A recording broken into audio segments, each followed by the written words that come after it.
Nadi milenial dunia dilanda demam Hallyu atau gelombang Korea, termasuk di Indonesia. Hallyu merupakan sebutan bagi tren asal Korea Selatan, mulai dari musik, perfilman, hingga gaya hidup. Sebut saja grup musik BTS atau Bangtan Boys, Blackpink, drama Korea The World of the Married, Crash Landing on You, atau film Parasite. 제시카 외동딸 일리노이 시카고 과선배는 김치모 그는 이사촌. Popularitas mereka menjamah ke hampir seluruh belahan benua, dari Asia, Eropa, hingga Amerika. Lewat tren ini pula, musikalitas para musisi hingga sineas terangkat. Terlihat dari munculnya sejumlah nama pelaku seni dan kemenangan Korea Selatan dalam ajang penghargaan kelas dunia seperti Piala Oscar dan Piala Grammy.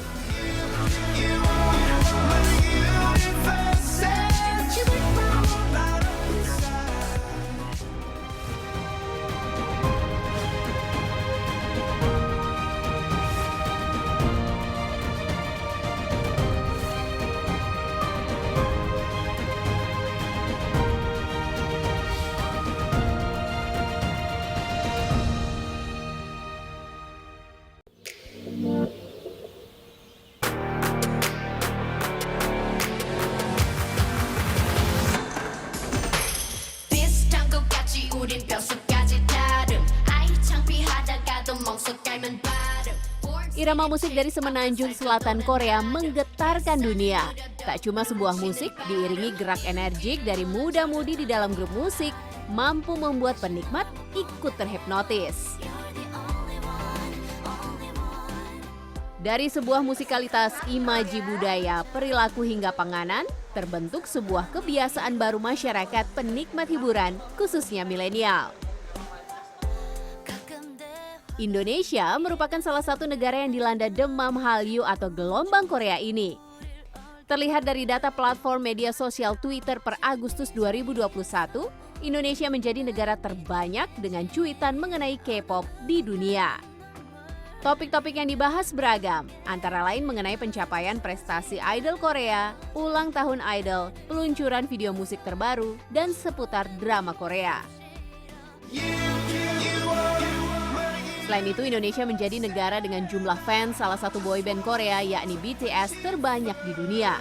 Berdasarkan hasil sensus BTS Army tahun 2020, 20% penggemar boyband BTS di dunia berasal dari Indonesia, yakni berjumlah 80.895 orang, disusul Meksiko dengan jumlah 42.819 penggemar. Salah satu milenial yang terkena demam Hallyu ini adalah Alvina. Vina merupakan penggemar boyband Korea Selatan, NCT, dan Stray Kids. Alvina rela merogoh kocek cukup dalam demi memiliki pernak-pernik bergambar grup idolanya tersebut.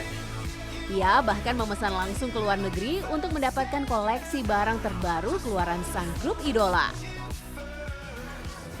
Kalau untuk album tersendiri biasanya itu range harganya 1 jutaan sih Kak, untuk satu set versinya itu, full versi itu 1 jutaan. Untuk lightstick 850.000, dan yang paling mahal emang photocard sih Kak, karena photocard itu gak semua orang punya, gak ada di album tertentu. Untuk perawatan koleksinya ini, Vina pun menyediakan wadah penyimpanan khusus seperti album foto agar pernak-pernik beratribut grup musik idolanya tidak rusak. Selain Alvina, ada pula penggemar Hallyu lainnya, yakni Akila Virial Kasayeta. Serupa dengan Alvina, Akila pun gemar mengoleksi berbagai macam barang seperti lightstick, foto, poster, hingga selimut bergambar grup musik favorit, antara lain NCT dan Twice. Ia beranggapan pernak-pernik ini sebagai bentuk apresiasi terhadap grup musik idolanya karena usaha para idola Korea untuk tampil di atas panggung yang mampu menginspirasi penggemar. Kalau ditanya kenapa tuh sebenarnya aku juga bingung ya Kak, karena pas dulu aku terjerumus ke K-pop tuh aku nggak ada pikiran sama sekali kayak aku bakal suka sama K-pop gitu, karena dulu pas SD aku anaknya barat banget, Hannah Montana banget dulu, ngikutin series yang kayak gitu. Terus ke pengaruh sih Kak, lebih tepatnya kakakku suka Korea, tanteku suka Korea, terus kayak jadi sering denger lagunya, terus ke pengaruh teman-teman juga, sampai akhirnya aku kayak nemuin kayak ini kayaknya baru nih, maksudnya untuk aku yang di umur segitu ini hal baru, mereka nyanyi terus ngedance terus trainee bareng-bareng kan, jadi aku mulai kejerumus. Terus aku suka sama artis-artis SM sih Kak, gitu ya, aku SM stan.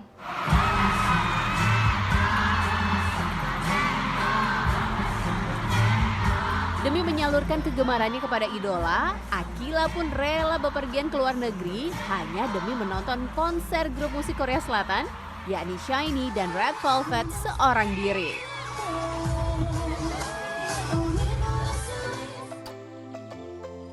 Selain mengoleksi pernak-pernik idola Korea, Akila juga gemar menarikan ulang gerakan yang dipertunjukkan grup musik idolanya. Hal ini sebagai bentuk konsistensi dirinya sebagai penggemar grup musik tersebut. Sebagai seorang fans K-pop gitu, nah kan suka cover dance nih. Iya. Kalau bisa dijelaskan ini belajar dari mana dan gimana sih caranya cover dance dari grup band dari Korea ini? Kalau aku sih biasanya kalau misalnya tertarik sama dance dari grup itu aku langsung nge-search di YouTube sih Kak. Biasa kan mereka ada tuh, pasti mereka nge-post setelah comeback itu, biasanya mereka nge-post dance practice-nya. Nah aku tuh ngeliatin dari situ Kak, biasanya aku kalau misalnya dari YouTube tuh entah dipelanin kan bisa tuh Kak, play-nya dipelanin gitu, jadi kayak lebih slow-mo gitu, terus aku pelajarin. Atau kalau emang udah susah banget, aku cari tutorialnya di YouTube, jadi ngeliat orang ngajarin gitu Kak di YouTube supaya nggak bingung. Oke, berarti belajar secara otodidak begitu ya? Iya, Aku soalnya boleh diajarin nggak? boleh Gimana nih? Ini Gerakan ada yang mudah deh. girl group Twice ini dance What Is Love. Oke, kayak Ini gimana tuh? pertama pakai counting ya Kak. Oke. Pertama ini dibuka 1, 1, 2, 2, 3, 3, 4, 4, 5, 5, 6, 7, 8. 1, 2, 3, 4, 5, 6, 7, 8. Terus dari sini 1, 2, 3, 4, tanda tanya 5, 6, 7, 8. Ya gitu. Ngomong kan Kak? Itu tempo yang lambat gitu ya? Iya. Nah, kalau yang cepat kayak gimana sih, aku boleh lihat nggak? Kalau cepetnya hitungannya gini. 1, 2, 3, 4, 5, 6, 7, 8. 1, 2, 3, 4, 5, 6, 7, 8. 1, 2, 3, 4, 5, 6, 7, 8. Tak hanya mengidolakan seorang penyanyi ataupun aktor, Demam Hallyu bahkan sudah mendarah daging, bahkan mengubah gaya hidup sehari-hari. Salah satunya seperti yang dilakukan Winnie Octaviani. Winnie mengubah gaya rambut dan gaya busana setelah melihat idol favoritnya, yakni grup musik EXO. Menurutnya, fashion ala Korea tidak sulit diadaptasi oleh orang Indonesia. Sebenarnya berpengaruh ke fashion dan seluruh gaya hidup jadinya sih. Jadi yang awalnya mungkin tadinya namanya juga masih SMP gitu, masih mencari jati diri gitu ya kan. Jadi kayak pas ngelihat K-pop tuh kayak wah, ini inspiratif banget nih. Jadi mereka berani beda. Aku jadi belajar budaya baru juga, budaya Korea. Jadi misalkan makanan juga makanan Korea aku jadi suka. Terus juga jadi belajar bahasa Korea. Dan juga dari aku jadi suka dance dulu padahal nggak suka. Jadi gara-gara lihat mereka dance, jadi suka dance gitu. Dan juga fashion sih, itu aku benar-benar suka banget sama mereka. Misalkan di EXO aku mau niru atau mau menginspirasikan dari style Chanyeol EXO misalkan. Aku bisa ganti jadi style aku sendiri. Cuman masih ada vibe-vibe Chanyeolnya. Kayak kalau yang aku pakai sekarang ini vibe-vibe waktu Chanyeol di album What Alive, kayak mereka tuh pakai baju yang kayak gini agak-agak warnanya tiba-tiba ada yang terang sendiri kayak gini, dan sedangkan yang lainnya gelap. Tren busana ala idol Korea kini menjadi kiblat mode yang dianut Winnie dalam gaya sehari-hari. Untuk mengubah gaya seperti ini, Winnie mengeluarkan dana yang bervariasi. Untuk rambut, Winnie mengeluarkan dana 600.000 hingga 2 juta rupiah. Sementara untuk pakaian, dana yang dikeluarkan sekitar 300.000 rupiah. Tak hanya fashion, Demam Korea juga merambah ke percakapan sehari-hari. Ya, belajar bahasa Korea kini makin digemari banyak kalangan milenial. Ada Adriana Airlia yang sengaja mengambil kursus bahasa Korea. 진혁 씨 얼마나 자주 해요? Lia yang menyukai grup idol NCT ini beralasan dengan belajar bahasa Korea dapat dengan mudah memahami makna lagu serta percakapan grup idol favoritnya saat melakukan pentas secara langsung. Lia telah mengikuti kursus bahasa Korea selama setahun terakhir. Jadinya 준비해요. Aku tuh ngambil kelasnya setiap hari ini kan, setiap minggu aku. Terus dari gitu ngambil pelajaran itu emang benar-benar dari awal. Jadi diajarin sama semnya dari awal, dari dasar, dari kata-kata Hangulnya. Mungkin awalnya sulit gitu ya, tapi pas udah kebiasaan jadi kayak suka. Karena emang sebenarnya nggak pernah nganggap susah karena suka. 오늘 뭐 해요? Untuk mengikuti kelas privat daring bahasa Korea ini, Lia mengeluarkan biaya 1 juta rupiah per bulan. Adapun materi kelas yang ia ambil adalah berbicara, menulis, membaca, serta mendengarkan. 친구들, 지금부터 Minat masyarakat untuk mempelajari bahasa Korea meningkat dalam 10 tahun terakhir. Berdasarkan data Modern Language Association, sebuah asosiasi penelitian bahasa asal Amerika Serikat, pembelajaran bahasa Korea di berbagai universitas di negeri Paman Sam naik hampir 14% pada 2013 hingga 2016. Sementara di Indonesia, salah satu lembaga penyedia kursus bahasa Korea, Translate In, mencatat ada kenaikan jumlah peserta kursus hingga 50% selama setahun terakhir. 벤츠는 어려워요. 잠깐만요.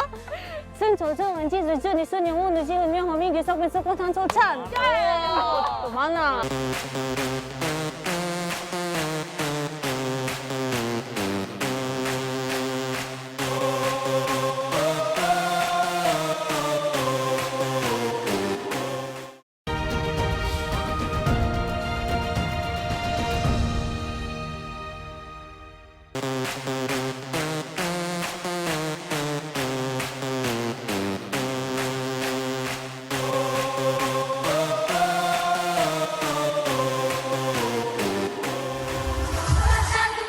Hingar-bingar industri hiburan Korea Selatan hingga seperti saat ini tidak serta-merta muncul. Tren ini telah melewati berbagai macam liku dan prosesi hingga mampu memikat hampir seluruh generasi. Menurut catatan buku sejarah Korea Hanliwi Sijak Goguryeo, kegiatan hiburan yakni berupa seni pentas mulai berkembang pesat di era kerajaan Goguryeo. Namun demikian, masyarakat Korea telah hidup berdampingan dengan seni pentas sejak 700.000 tahun sebelum Masehi. Jadi kalau kita bicara soal sejak kapan budaya itu ada, pastinya begitu ada masyarakat Korea hidup gitu ya di sana, itu sudah ada budaya Korea muncul. Nah, itu kapan? Sejak 700.000 tahun yang lalu.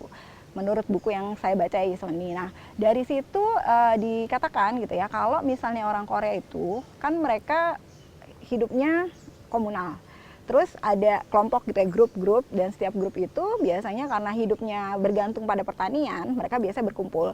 Nah, Korea itu tidak seperti Indonesia yang tanahnya subur ya, kapan aja tancap langsung tumbuh gitu. Kalau di Korea tidak, jadi mereka pasti sangat tergantung pada cuaca gitu ya. Musim dingin yang panjang itu biasanya padi tidak bisa tumbuh dengan baik misalnya. Jadi mereka perlu satu semangat gitu ya untuk supaya hasilnya bagus gitu. Nah, namanya nodongyu. Nodongyu itu yo itu artinya lagu gitu ya. Nodong itu artinya kerja, labor. Jadi ketika mereka lagi susah, berat, nanam sesuatu, mereka berkumpul, menari. Nah, itu yang jadi cikal bakal kalau menurut saya, kenapa orang Korea senang berkumpul, lalu mereka menari, gerakannya itu disesuaikan dengan lagu, ritmenya.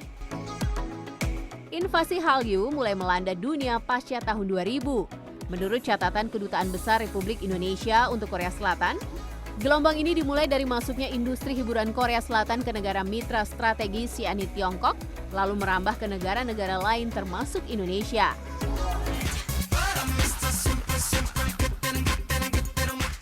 Adapun grup musik yang mengawali era itu yakni Super Junior dan Girls' Generation, serta dua penyanyi solo yakni Boa dan Rain. Walau sudah mendarah daging di masyarakat Korea, pelaku seni perlu melalui sejumlah proses untuk bisa naik pentas di panggung hiburan. Adapun berbagai metode yang bisa dilewati, yakni mengikuti kompetisi pencarian idola, bergabung dalam sebuah perusahaan manajemen bakat, hingga melakukan pentas musik jalanan. Ada beberapa jalur sebetulnya nggak salah. Itu kan yang persepsi mengenai orang dididik sejak umur 13 oleh manajemennya, itu kan satu jalur aja. Yang ada jalur tuh namanya jalur kompetisi. Jadi di sini masuk banyak kompetisi-kompetisi itu ya. Nah, di Korea yang ajang kompetisi seperti itu banyak banget ya. Terus juga ada yang jalur dari ngamen. Jadi kalau daerah-daerah tertentu kayak di Hongdae, ada namanya Hongdae, itu kawasan mahasiswa ya di kota Seoul, itu mau disediakan tempat untuk ngamen. Jadi orang boleh booking tempat ke pengelolanya, terus udah dia 1 jam 2 jam di situ. Nanti ada yang suka gitu, misalnya masuk ke YouTube jadi terkenal, langsung masuk TV ya, dia bisa bikin rekaman sendiri. Ya. Nah, memang kalau yang industri, terutama sekarang yang organisasi manajemen yang besar-besar ya kayak SM Entertainment atau CJ, INM atau tadi Big Hit, itu memang ya udah jadi kayak pabrik kan, dia mencetak grup-grup gitu kan. Dan itu kan putarannya cepat. Industri hiburan Korea saat ini pun telah dipercayakan pemerintah Republik Korea untuk dikelola pihak swasta. Pelopor industri tersebut antara lain Lee So-man, Park Jae-sang, dan Ji-won Park.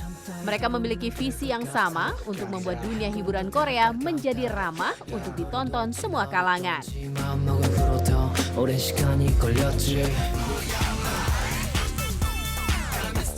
Perusahaan-perusahaan yang mengelola industri ini antara lain SM Entertainment, JYP Entertainment, dan Hype Corporation.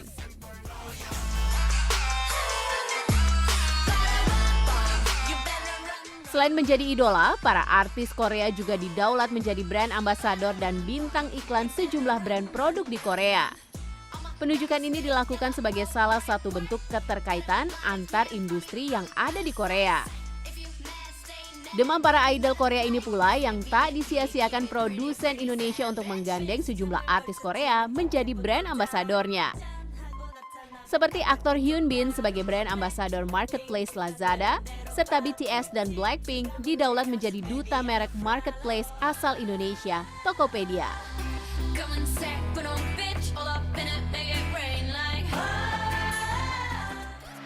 Indonesia adalah salah satu negara utama di Asia yang menjadi pasar industri Korea. Hal ini terjadi karena budaya Korea diterima baik oleh masyarakat Indonesia. Sejumlah faktor yang menyebabkan Indonesia menjadi mudah menerima pengaruh budaya Korea, antara lain adanya kemiripan budaya dan perilaku masyarakat Korea dengan orang Indonesia. Jadi yang pertama sebetulnya ada yang namanya Asianism, perasaan satu Asia. Nah itu yang awalnya kan kita tahu kalau budaya populer itu selalu didominasi Barat ya, dalam hal ini Amerika, Hollywood. Nah ketika Korea masuk, orang Indonesia juga melihat, wah ini kok mirip sama kita, makannya nasi gitu ya, terus hormat ke orang tuanya ada sungkeman gitu ya, terus ada pulang kampung juga misalnya, terus ada daerah, ada kota, ada mungkin kalau yang nonton drama yang terbaru ya Hometown Cha-Cha-Cha gitu ya, itu kelihatan nenek-nenek di kampung itu yang masih gosip misalnya, terus kalau ada orang pakainya beda sendiri langsung dikritik misalnya. Itu di Indonesia juga ada kan, ketika orang menonton itu jadi ada perasaan sama. Demam Korea di Indonesia ini turut menginspirasi Kedutaan Besar Korea Selatan untuk Indonesia menyelenggarakan Korean Stage atau konser virtual idol Korea. Konser ini diselenggarakan sebagai puncak acara Korean Month atau Bulan Korea pada Oktober 2021. Konser ini menampilkan sejumlah idol K-pop antara lain ITZY, Monster X, Super Junior, DNF, serta ONF dan diperuntukkan bagi 1.000 penonton.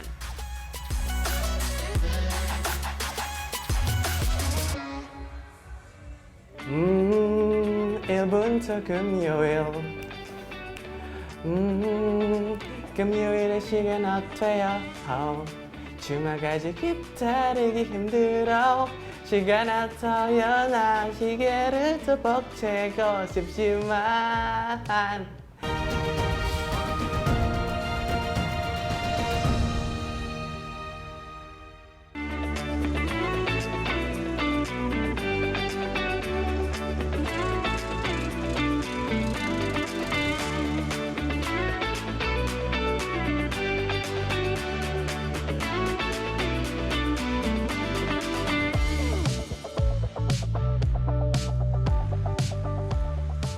Demam Korea tak cuma melanda dunia hiburan. Dunia kuliner Indonesia turut terinvasi sajian dari negeri ginseng, mulai dari harga kaki 5 sampai harga bintang 5. Hasil penelitian program studi bahasa Korea Universitas Gadjah Mada pada 2020 menunjukkan 79,5% responden mendukung keberadaan restoran Korea demi memperkenalkan budaya Korea ke masyarakat Indonesia. Naiknya popularitas makanan Korea dimanfaatkan sejumlah pelaku usaha, salah satunya Randi Siskandar. Randi mendirikan sebuah usaha kuliner Korea yakni hotdog atau panekuk ala Korea sejak setahun terakhir. Randi menilai banyaknya penyuka Hallyu yang juga gemar makanan Korea.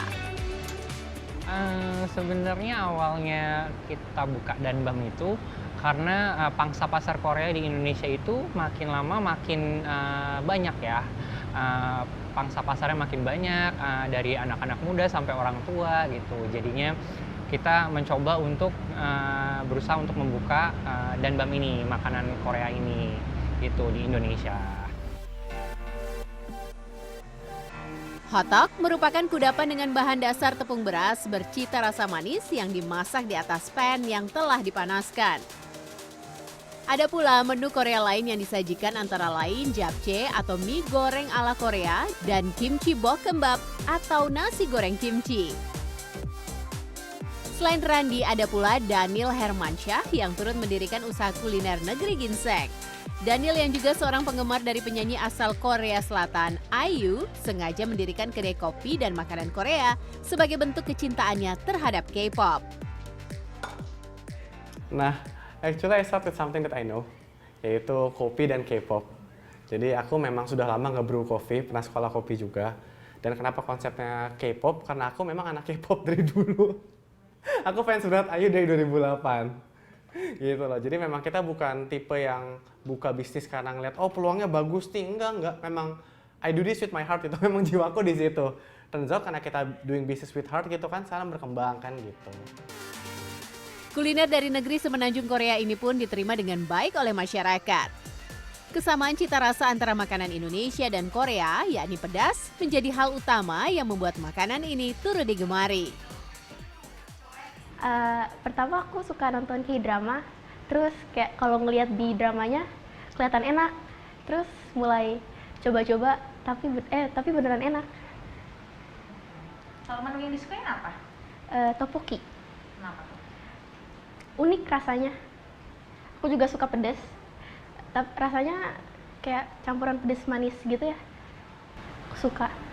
Sebagai seorang K-popers, jujur ya kalau misalnya kayak makanan di Indonesia udah masuk banyak banget makanan Korea, terus kayak minuman, street food gitu-gitu. Jujur senang karena kayak biasa kita cuma bisa lihat di Korean drama misalnya gitu kan, kayak tteokbokki itu apa sih gitu. Kalau aku pribadi sih cocok, pedes gitu kan, terus kayak asin, agak manis gitu. Cuman mungkin kayak untuk masuk ke Indonesia cukup cocok karena sama-sama Asia mungkin kali ya pedesnya gitu.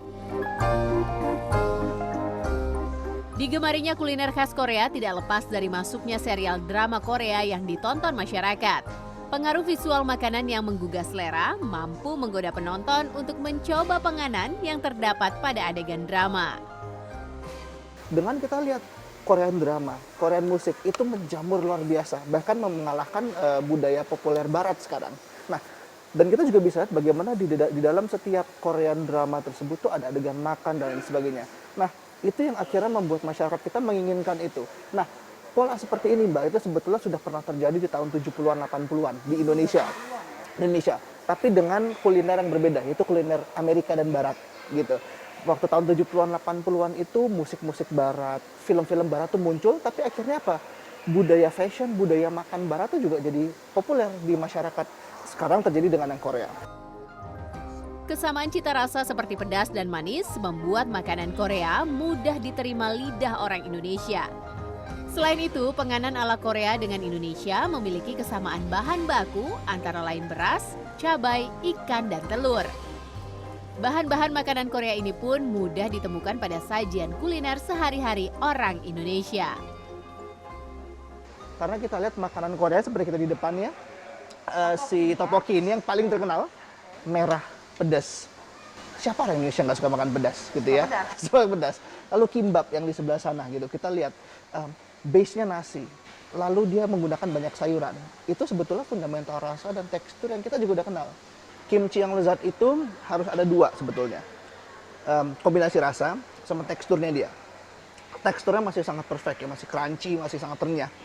Rasanya itu juga balance, maksudnya tidak overpowering, tidak terlalu pedas, asamnya tetap dapat menyengat tapi tidak terlalu berlebihan, dan ada manisnya sedikit. Itu ya hasil dari fermentasi. Nah ini kimchi yang sangat lezat, karena banyak sebetulnya kimchi yang kalau kita coba either terlalu asam atau bahkan terlalu pedas gitu. Tak hanya makanan dengan rasa asin pedas dan gurih, ada pula makanan Korea bercita rasa manis yang memiliki bahan baku seperti jajanan pasar orang Indonesia, yakni injeolmi. Injeolmi merupakan kudapan Korea berbahan dasar tepung beras lalu dibalur tepung kedelai. Masuknya makanan Korea ke Indonesia ini pun bukan sebagai ancaman bagi kuliner lokal, tetapi sebagai inspirasi ide baru untuk terus berinovasi di dunia kuliner Indonesia. Tak cuma sekedar sajian, makanan pun bisa menjadi alat perekat perbedaan budaya yang mampu merajut kebersamaan dan keberagaman di dalam satu harmoni.